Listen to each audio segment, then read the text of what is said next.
Good morning. I'd like to thank the U.S. Commission on International Religious Freedom for hosting this hearing and inviting me to participate.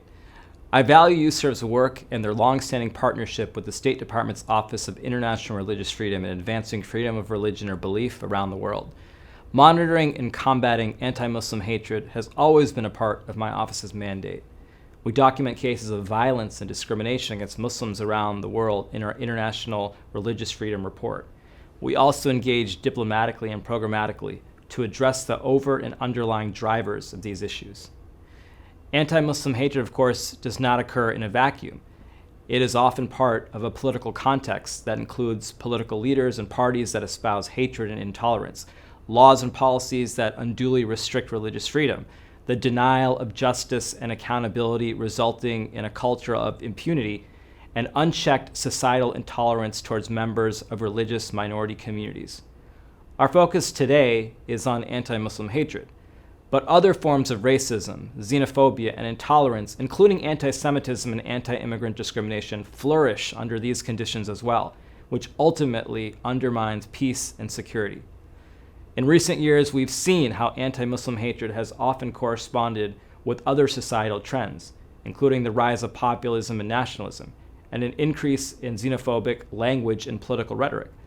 Muslims, along with Jews and other religious and ethnic minority groups, face growing threats of violence from racially and ethnically motivated violent extremism, or what we call REMV. REMV individuals and groups are motivated by intolerant and ethno-supremacist ideologies, particularly white supremacy. While these violent extremist actors are diffuse in their organization, they capitalize on societal grievances by way of technology to further their hatred and intolerant ideas. Discrimination, misinformation, and stereotyping, both in online and offline media, contribute to the rise of anti-Muslim hatred. In my capacity as ambassador at large, I look forward to working with European governments at the highest levels to address all of these issues. The witnesses we will hear from today are bridge builders and problem solvers. They understand how anti-Muslim hatred infringes on religious freedom.